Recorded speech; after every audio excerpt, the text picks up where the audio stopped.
the final Johto gym leader battle, and after that we can be off to the Pokemon League.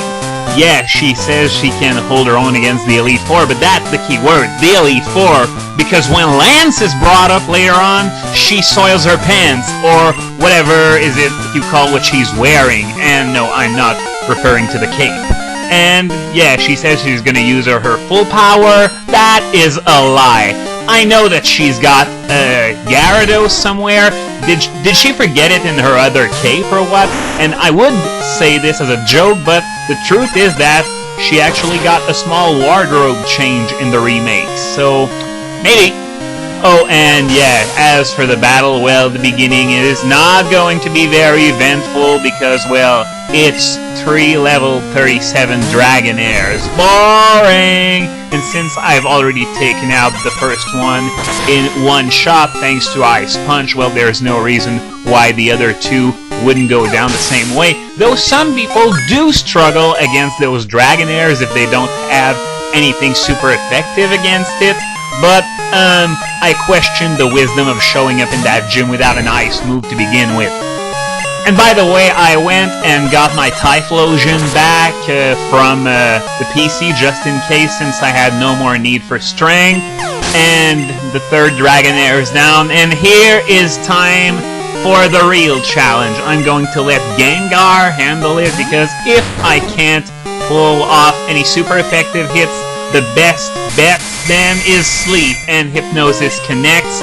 So now I'm going to be spamming Dream Eater, because even though I'm at full health, it's still the strongest move I have against Kingdra. Well, Thunder and Ice Punch both hit for neutral. Oh! Dream Eater didn't do nearly as much as I expected. That Kingdra is really tough then. I wasn't joking when I said I wanted to be careful with it. And is that gonna be enough? Oh man, that was so close! But as I was about to say, Thunder and Ice Punch are both neutral, and oh, yeah, a Hyper Potion. At least I went all out and did another Dream Eater, but yeah, I'm not feeling like missing over and over and over with Thunder, so if it wakes up, I'm just gonna finish it off with Ice Punch. Well, if it wakes up, or Clair uses a full heal. But then why didn't she use it right off the bat? Stupid, stupid Clair! And Ice Punch is just enough to kill that Kingdra, so yeah, Clair is down, but she doesn't want to believe it. Come on! I could sort of understand if it was a close battle, but I totally raped you! I may have lost, but you're still not ready for the Pokemon League. I thought you were able to hold your own against the Elite Four, and suddenly they're so much tougher than you are? Yeah! Hypocrisy at its best. And ironically, that challenge she's sending me to take is so much easier than that battle I just won. It's just ridiculous. If you lost your lazy ideals, wherever did that come from? Whoever mentioned lazy ideals before? That came out of the blue. Remember when I said that diplomacy didn't run in the family? Well, you have it right there. And you gotta love how so many gym leaders said across the series that as per the regulations, I'm going to give you this badge. But Clair here doesn't seem to care about the regulations at all. So, should she technically be stripped of her title of gym leader since, well, I beat her and she didn't give me the badge? Regardless, it's not like the Dragon's Den is particularly difficult, so I'm just going to deposit 2 team members and get back my HM slaves, because I know I'm at least going to need Whirlpool to get to the shrine. And who am I going to boot? I think Typhlosion should get the boot, since in the Dragon's Den, well, I'm basically facing the same Pokemon as in the...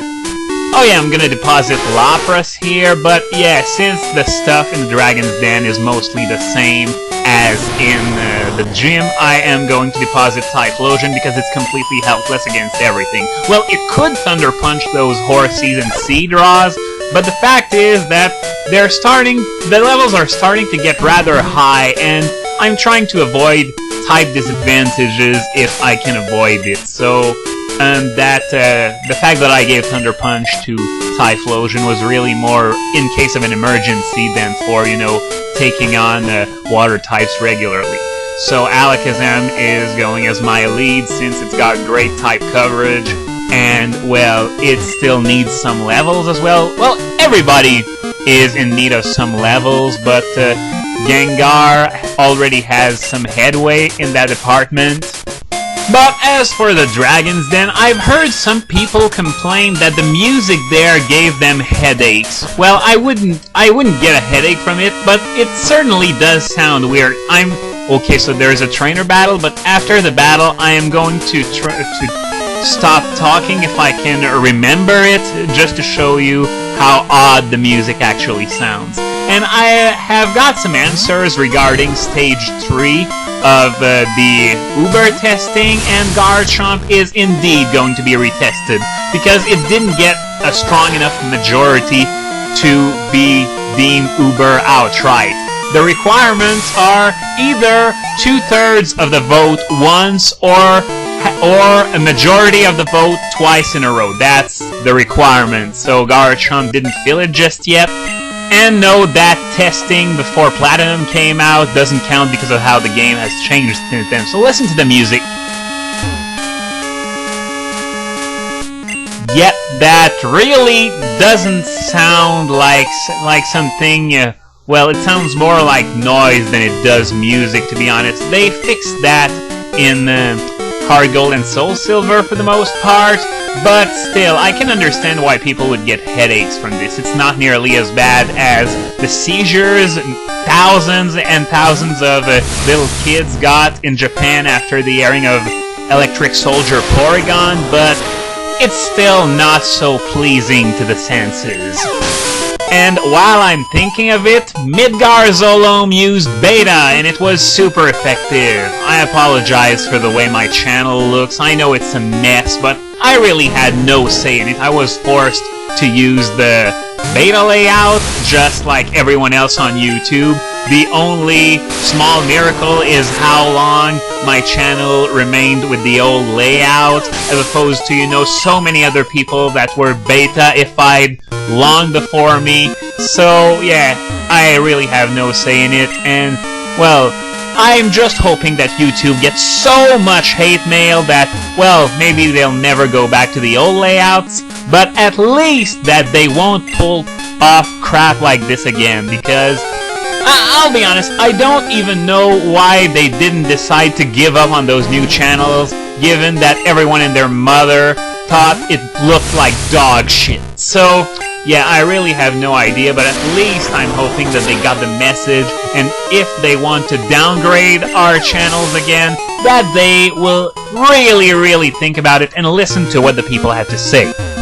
But since we live in a world where corporate bullcrap dominates everything else, this wish may very well fall on deaf ears. So I'm gonna stop this for now, and next time we're going to take that challenge.